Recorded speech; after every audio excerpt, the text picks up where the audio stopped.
Welcome to the League.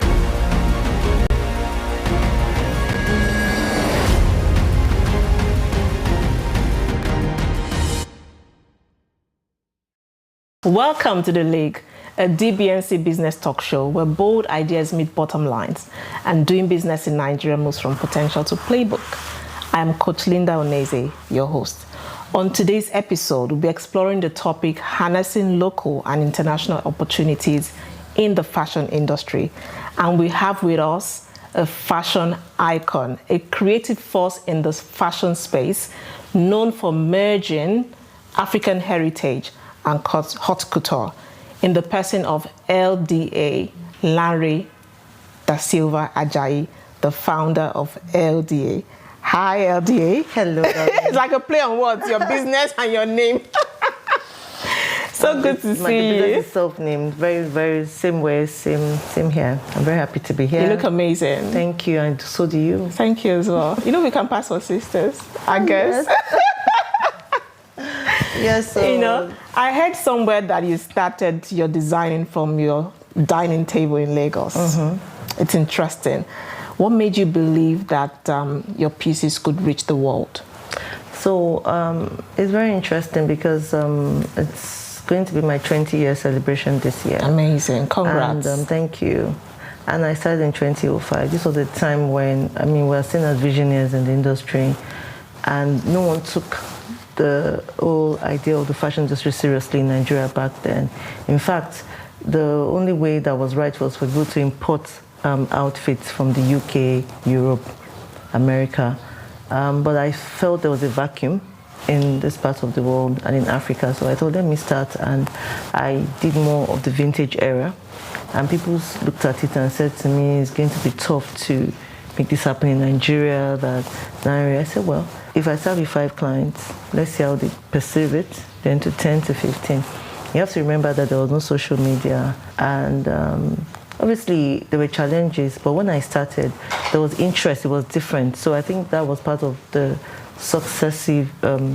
making it a success in the long run, because it was very different, and people looked at it and thought, in fact, then I remember the rappers, the Ankara rappers and all that were just as for you to wear, to sit by was one in the villages.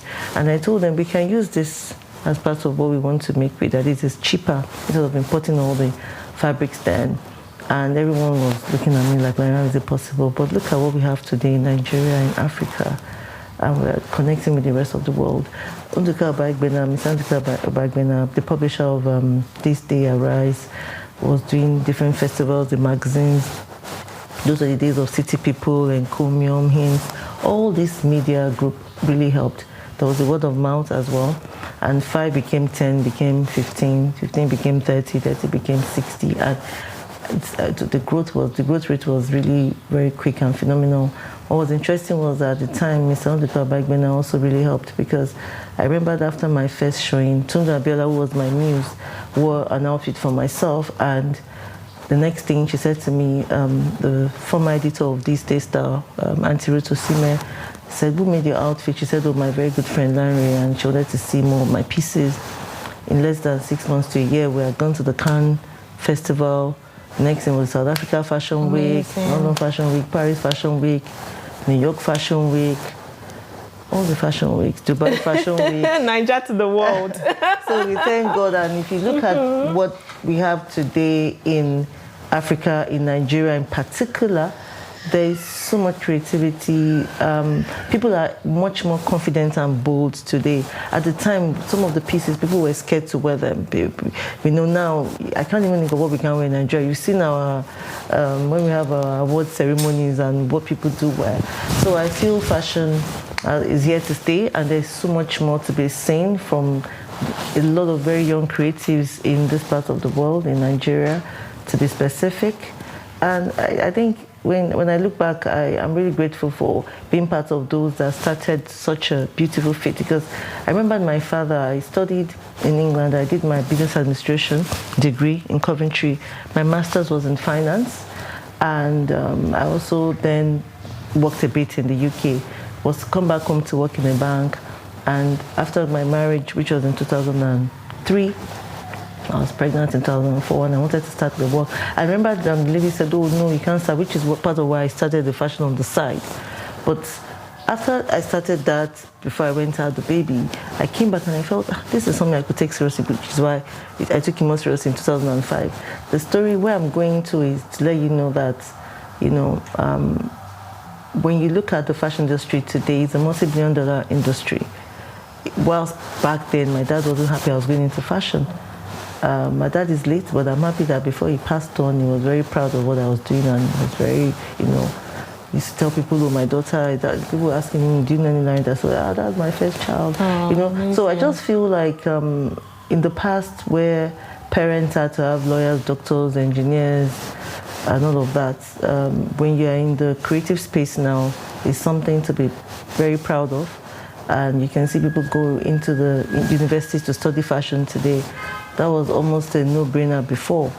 So it's applaudable, and it makes me so happy to now as part of this whole, growing and still growing industry that has come up in 2025 as we see it today. Because fashion, look at what fashion represents today. There's so much underneath it. We have the makeup artist, we have hairstylists, we have even gilly tyers. Absolutely. When they started saying people were tying gilly, I was like, are they people that actually learn how to tie gilly? And everybody was like, sit down there. Now, I even asked for them to come and tie my gilly as well. This was something I thought, no, this is not possible, come on. We have that, we have the stylists, we have, what do we have now? Even people that will tell you that they want to do their consultation first, what color is going to, everything is a job. So nobody is laughing at anything anymore. It's a serious business now. And I think it just shows the growth of this part of the world in Nigeria, and even our parents are now very proud of what entrepreneurs do, because it's all entrepreneur. In fact, there was a time when you look at women and you think, if you don't work in this bank, how will you get the work? They now are so occupied. I remember that there were these ladies that I had met, and they said they could not do much. Now they bid, and they are so good at the bidding, and they make so much money from it. And if you look at what the young designers are doing, and you see them on huge platforms, CNN, Arise, channels, everywhere, because I was just saying to even the production we are in today, and this is someone that has done so much with OAPs and now he's done his own, everything all about streaming today. Shout out to Valentine. Yes. And I think it's so, we've met God knows how many years ago. So I feel like I'm always happy when I see, because there's hardly anywhere I go, because I've been around for about 20 years now. Even when I see some editors of magazines, and they tell me, LD, we worked with you. I'm like, where did we work together? They're like, then I was working with this newspaper. But now they are bloggers. There's influencers. Yes. There's everything. And everybody is making money individually in their own rights. I think entrepreneurship has created what I feel, and especially in fashion as well, that sense of you being dependent on and knowing that you can do this. It opens up the creative space. And Nigeria, I don't know, there are so many parts in Africa as well, but Nigeria is a very key determinant when it comes to fashion. Absolutely. So it's very lovely to be part of that story. Absolutely. Your journey is so inspiring, I must confess. Thank you very much. So inspiring. Thank and you. I love your pieces. Thank you, Linda. I said that to you the first time we ever met. So how did your early exposure to vintage fashion in the UK shape your design voice today? So it was definitely part of the success story for me. I think the first part of it was that I loved to experiment so many colors, and secondly, I also feel like it made me see a vacuum here in Nigeria. Like, why are people not wearing things like this? Why is everyone so particular about having to import dresses? So when they saw what I had, they also loved it and wanted to try it out because it was different. You see, I always tell everyone that when you have competitors in any industry, even today, what you want to do first of all is just something different from what everybody else has, so that you kind of look at who are your target audience, who is a niche market. So I think that definitely shaped what I had to offer, because people worried, even though some people were not that comfortable. There was an interesting story that happened to me. I made this dress for this lady, and she wore it, fitted it, paid for it. And then I saw her at the event, and she wasn't wearing the dress. I was confused. And I didn't even know. I was asking myself, what should I do? I remember then the president of Nigeria, the Obasanjo, had just introduced phones into Nigeria. We didn't have, there were no iPhones at the time I'm talking about. I think at that time was when we were moving into BlackBerry. And so the pictures were not taken. You had to do things live. So I went, met with her, and she said, I was just worried. I didn't know how to walk in here with the dress. It was so different. And I didn't want people to laugh at me. I didn't even know how to feel. So it's just a clear example. Today, she's one of my very good, she's still a very good client of mine. And she wears almost everything you can think of. So I think being different was also interesting to people like, this lady, these colors, these beeps. I remember there was a top I made one time, I had this big beep. And you look at it and you think, who's going to wear this top? But look at what people are wearing today. They carry trees on their heads. Yeah, that's being futuristic, actually. Yes. Yeah. So, I remember she couldn't wear it. Linda, she couldn't wear it. She was scared. Because Nigerians can be funny. And then you take pictures and you put in magazines, and some people will say, maybe she was scared to put her in worst dress. I don't know what she was scared of. But she couldn't wear it. So I think being different was also part of what made me uniquely different and known on time. So you would remember that if people see people at that time, they would say, did Larry make your dress? Yes. No, she'll be the one to mix green, yellow, blue, and white together and come off with something like this. So, and if you look today, when you make something different, it still works up until today. Word of mouth even still works to today. Your after sales service. So I think all of those things definitely. And I always tell when I speak to people, I was at Lagos Business School just about, I think, 2 weeks ago. And we had a conversation with very top entrepreneurs in the room. And I said to them that your character goes before you in anything you do, be it music, be it fashion, be it, acting, whatever it is. So most importantly, I sincerely believe that in everything we all do, I think part of what would have shaped me from the very beginning is I was very keen on knowing my clients and the interest in the after service of what I would give you, and for you to be happy with the eventuality that you would come back. That's, I think, a major part of my success story, and having been able to, the longevity of 20 years, I think it's more to do with, because 70% is actually your personality and 30% is your craftsmanship. If you have a terrible character, terrible behavior, people won't come back. I personally don't go back to people that have shitty behavior, no matter how good they are. I won't come back to you. This reminds me about a recent conversation I had with some friends. We went to, I don't want to mention the enterprise, but we went to like a cinema for private viewing, and the experience was amazing. But something happened, so we could not view the movie, right? So they referred us to another branch, and we eventually saw the movie. Nicer space, horrible. Well, I wouldn't say horrible, but not as great. So if you ask me today, where would you go back to? It would be the first one that where I didn't even view the movie, but the service was amazing. That is it. So I do agree with you. Totally, it's so important. And it's true. Your pieces are really unique. You remember the headpiece you gave me? Yes. Anytime I wear it, they're always like, "This is Lanre Da Silva." I say, "Yes, she's the one." It's so. Yeah. Your be pieces creative. are timeless. Yeah, thank you. Timeless. Linda, let's be honest. When you create and you're good at what you do, you must support it with your character, your personality. Absolutely. I remember there was something I'd seen. I was telling my son about. 2 students did very well in their SAT scores, and the CEO was going to pick one of them. It was based on character that one of them was picked, even though they both were really brilliant. And the other guy asked at the end, "But why have I not been selected? I just want to know. Because we all both came here, we've eaten with you." And the guy said it was very nice to the waiter and everybody that has come in. And you were a bit, almost snobbish, and because they were all from very top universities, almost like, who is this one? So the character of the other guy was more calm and nice. And he said, because when you go work in big companies, it's a team. Absolutely. If you're going to head my company, you're going to work with people from low levels, you have to be able to communicate. Absolutely. If I'm absent, I should know if something happens, Jeffrey will take care of that. I should not think Jeffrey is going to talk down on people. And, you know, so I thought, I remember I sent the piece to my son and said, this is what I keep telling you. So you can be a star for all you care. You might not just be employed.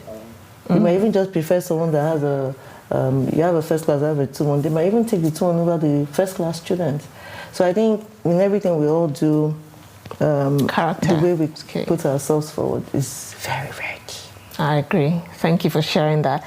So looking back, what would you say was your first breakthrough moment, either locally or internationally in the fashion space?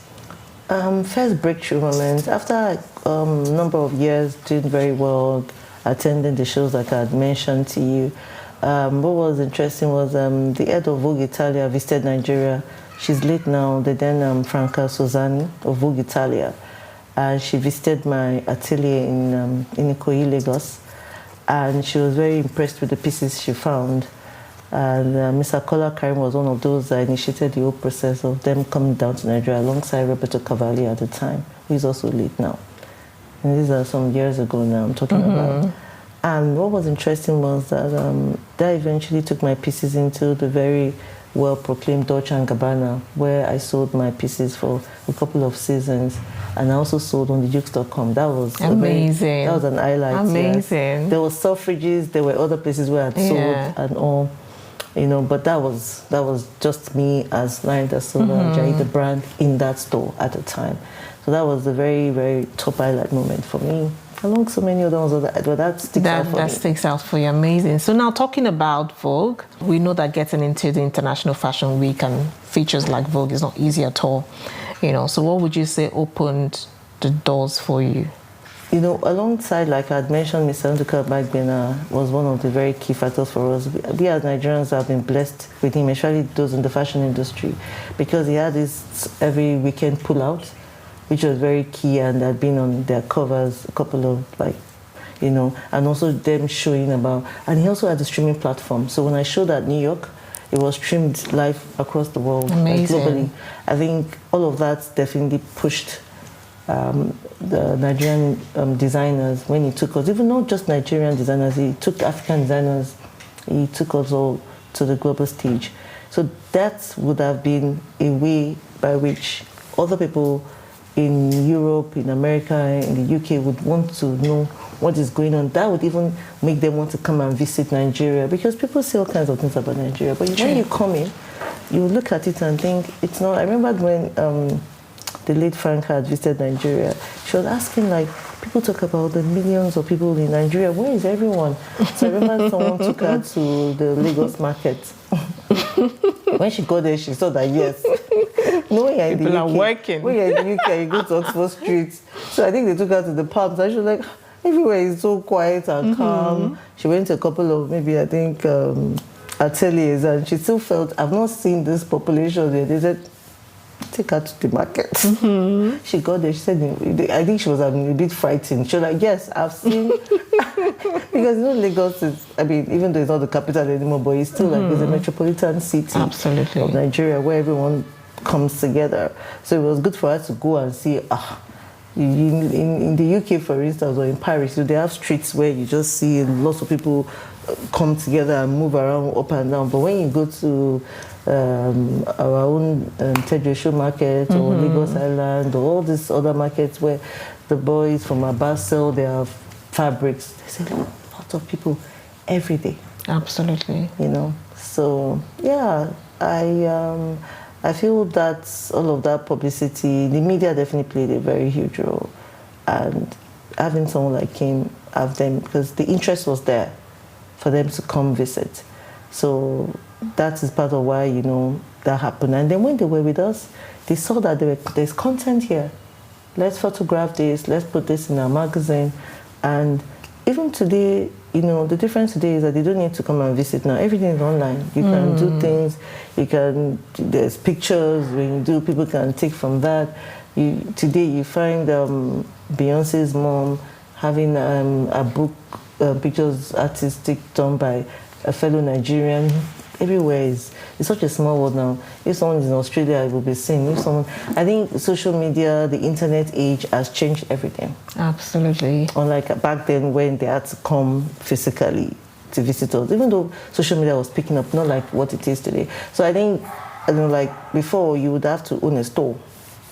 But today, you can sell it on WhatsApp. But what I found that people were selling on WhatsApp, I was like, is that for real? I was confused because I remember when WhatsApp just came, I was like, no, I'm private, I don't want to be on WhatsApp. In fact, I remember I didn't want to be on Instagram at the beginning.